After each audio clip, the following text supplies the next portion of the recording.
Let's do some Texas skip.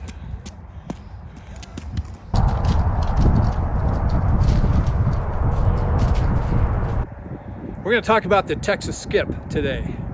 The Texas skip is the classic cowboy trick roping trick. You know, you got to do the wedding ring, and we've talked about that. But if you want to establish yourself as a knowledgeable trick roper, a guy who can do anything, then you want to add the Texas skip to your show. I'm 6'3". My Texas skip rope is about 23 feet long. It doesn't have to be that long, but I like plenty of space to go in and out of my loop. You have to have your weight balanced properly for the Texas skip. There's probably only one trick you'll do with your Texas skip rope, and that's the Texas skip, because of this Honda. You need a heavy Honda. Now, it doesn't have to be brass, but most of them are. You could put a leather burner in there if you had enough weight to compensate for the lack of a brass Honda. And if you want to know why you need a heavy Honda, go to our video on physics and the art of trick roping. That'll explain it all. But assuming you've got a loop that's big enough for you to go through without having to hunch over or bring your legs up too high, and assuming that you have a weighted Honda that's got the right amount of weight on it. You know, Western Stage Prop sells different weights of brass Hondas, and you need one of the heavier ones for this trick.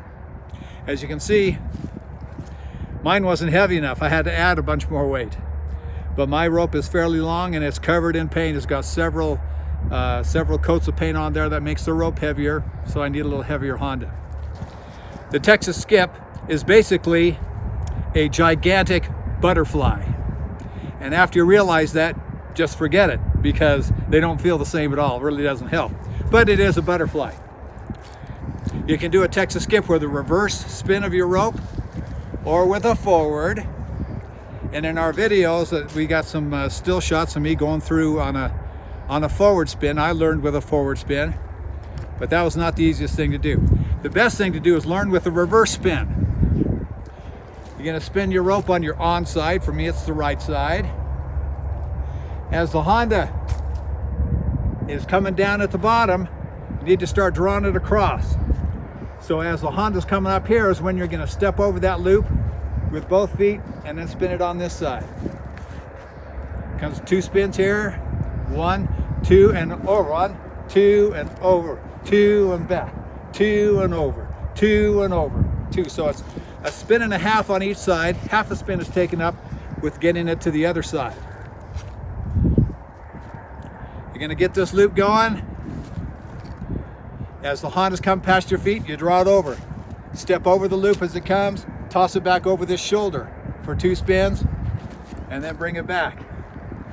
Now, I'm exaggerating this motion with my hands so you'll understand where we're going. It's important when you're doing the Texas skip to keep this elbow attached to your rib cage. That will help keep your hand close to your body. You know, you see ropers come through and they want their hand up here above their head. Now, some charros do that with their Maguey ropes. This is not a charro style. I've never roped with a Maguey rope, and I don't rope much with a poly rope. I use the cotton spot cord you can buy at Western Stage Props. But especially with this reverse spin, you don't want your hand up here. You don't want it scooping down so you can get your feet over it. As you'll see in the still shots, my loop is big enough to almost be touching the ground, and I still have that much clearance for this big hat I wear. That means I don't have to reach. If you can convince yourself not to reach, you'd be better off. You just get the right size of rope and have confidence that it's going to clear your hat. All you got to do is pick up your feet. Keep this elbow right here on your rib cage. Your hand should go straight across your chest, in between your chest and your belly. Right across here. The tendency is to be doing this. You don't want to do that. I'm qualified to teach the Texas skip because I've had every bad habit you could possibly imagine, and it took me years working out of them, so I understand it. The point, you got to convince yourself it's best. The biggest circle you can make is this circle right here. Your rope is the circle. Your hand is not the circle. You want to bring it over here and pump it hard to keep it going. Pump it hard, pump it hard, pump it hard. Then look straight forward if you can.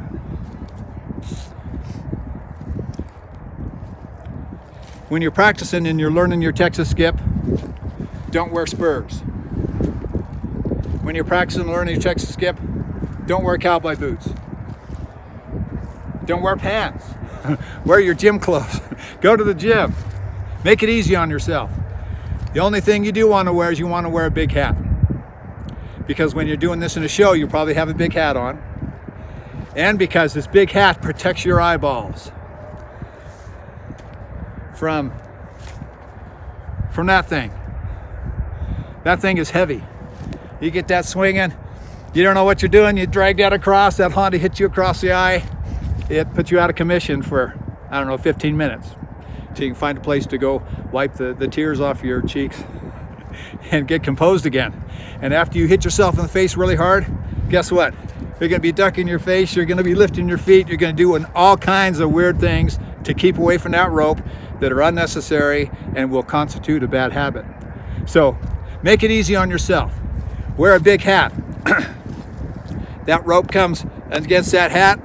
It may not feel good, and it's bad on your hat. Don't wear your best hat. Wear an old crappy hat, but a big hat, because a big hat will keep that rope and a Honda away from your eye. You do not want to take your eye out with the Honda. As you'll see in the pictures, I go hunch over a little bit. I keep my hand right here. My back is a curve along with my hat, and it kind of matches the curve of the rope. I didn't realize that till I took some shots for this video. But hunching over a little bit, matching the curve of the back of that rope is good, because let's face it, you're keeping your hand right here so you're in the center of the loop. But guess what? You're not in the center of the loop. You're in the back half of the loop. The center of the loop is in front of you, and there's all this empty space out there, but you're taking up the second half. So you can lift your feet a little bit as it comes past, and arc your back just a little bit to match the rope. If you're going over too far, your hand is going to come out. So you don't want to be all hunched over, because your hand will be out here. You'll hit yourself in the back even more. You want to pay attention to where you're catching the rope on your body, but it's going to be on your back, it's going to be on your hat, it's going to be on your feet. Any of those means you just got to get your hand closer to your chest. That's the key. Make it easy on yourself, but you want to use the correct rope. You want to wear a big hat. You want to practice on a gym floor. And during this time of our situation, you can't go to the gym. Put some plywood down, 2 sheets of plywood. You don't want to practice in the dirt. You don't want to practice on unlevel ground like I was just doing. You don't want to practice in the grass. I've heard guys say, I practice my Texas skip in tall grass, because if I can do it in tall grass, I can do it anywhere. Well, that may be true, but if you learn in tall grass, you're going to be fighting all kinds of things. Your body's going to do things to make up for the fact there's tall grass. It's just going to end up in a bad habit. So learn to do it on good conditions, and then when you get really good, you can adjust for tall grass or adjust for dirt, or you can be smart enough just never to do it in tall grass. To get our Texas skip started, we're going to start with a medium-sized vertical loop. And your size of loop will be dictated by the weight of your Honda. Because let's face it, with this heavy Honda, you can't do a butterfly. You just can't do it. You can't do a butterfly and then build it for your Texas skip if you have a heavy Honda. Your loop has to be bigger. You decide where it is. You might start it at the very end. And I know where my spot is, because that's where my rope is wore out. I've been using this rope for many years. It's starting to wear out right where that Honda sits when I'm doing the Texas skip. I start my Texas skip with a vertical loop with a loop in this neighborhood. So I'll toss my Honda away, get this over here where it's not tangled up. I got the spoke in my hand with 2 fingers on the loop. Pull this out over here. Got kind of a short spoke right there for this size of loop. What I'm going to do is pull this Honda around in this circle right here. As it gets to the bottom, as I lift, I'm going to release the loop and crank it. And I'm going to crank it nice and fast so that loop builds. And I'm going to crank it fast until it builds to the very end. I got the very end of the rope in my hand. That's when I slow down so the loop will stabilize. The size and mass of this loop and the centrifugal force will stabilize and balance with the mass on that Honda and the centrifugal force on it. So I swing it a few times, bring it around, and let go right there. And letting that rope out with every turn. I got it here. You can look forward. I'm gonna relax. Try to have confidence.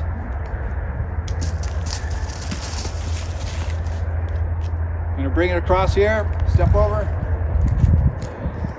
Now it's important to stay in time with the loop. All these tricks, the wedding ring, all of them. The most important thing to know is where your Honda is.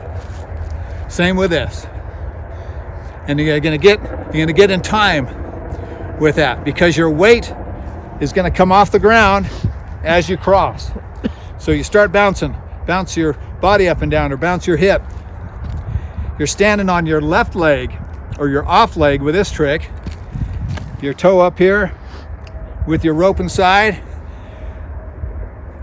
As the Honda comes off the center part at the bottom, your weight comes up because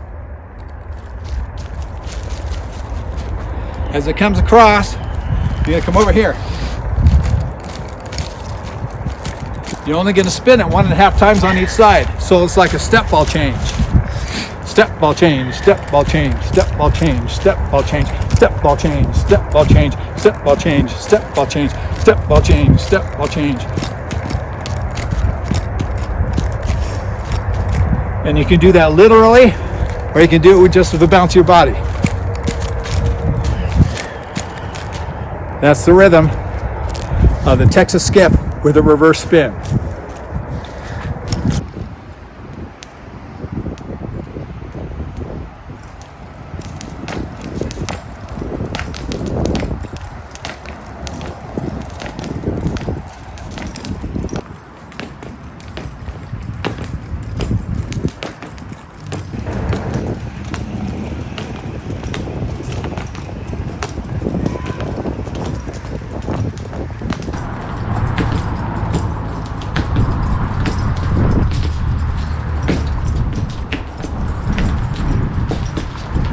One chore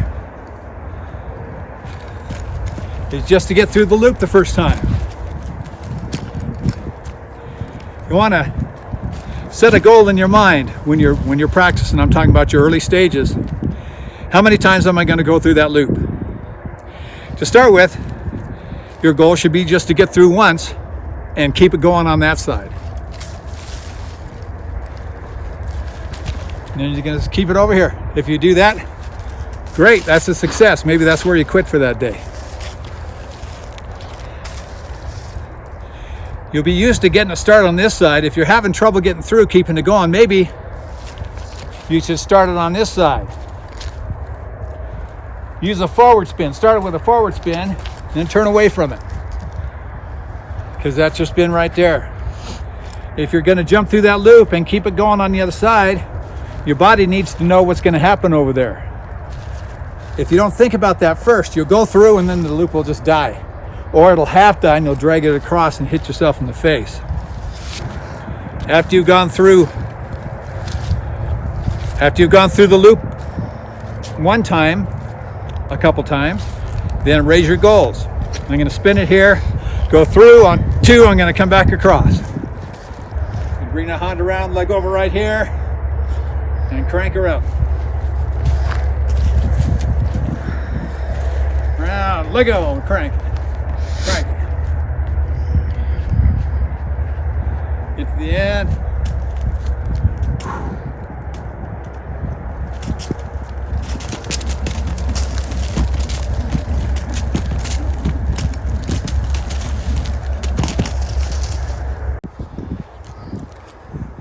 as you're building this loop, you're alternating with your hand. Right back here, I grab that loop solid. Right here is when I let go of a couple inches. Grab and let go, grab and let go, let go, let go, let go. You're just building it a few inches at a time till you get to where you're going. And that's true of all loops that you're building. You're not letting it slide the whole time. Part of that circle, you need to grasp it so you can put energy in to keep the centrifugal force going. And just for a brief period of time, you let go of it a little bit, let some rope out. If you're on a basketball gym, in your tennis shoes, perfect place to practice. But there's one thing you can get away with at the gym that you can't get away with other places. And that is letting your loop come up and smacking the ground with it as you go across it. That's not a very good habit to get into, because if you're doing, because it makes your loop irregular. If someone were to film it and slow it down, it wouldn't look good, but just when they're watching it, they probably won't notice. But when you get on a carpet or get in loose ground like this, it's easy to let that loop, when it's on your onside, you jump through it, let it go up a little bit, bring it back down to jump through, but it doesn't stop when it gets to the level of the ground. It hits that ground and skims across it. If you're on carpet or in the dirt, in the weeds, it won't skim very well, it'll snag up. So it's important to try and keep that loop level across here. And as you're going through it, your head, you're not jumping up in the air. Your head is fairly stable. It's your feet that are moving. If you can keep your body stable, as you just get your feet out of the way as the loop comes past, then you're on the right track. Unless you're very lucky, and if you're very lucky, I don't like you very good. Unless you're very lucky, this is gonna take a while. But that's okay. We enjoy trick roping, and practice is fun. Unless you hit yourself in the eye with your Honda, then it's not fun. But you wear a big hat, be patient with yourself. You're gonna get the Texas skip. You're gonna have a lot of fun. If you have problems, film yourself. Send me the video. And we'll try to figure out what you're doing wrong and what you're doing right. Thanks for coming by. Welcome to the Rhinestone Roper Ranch. We'll see you next time.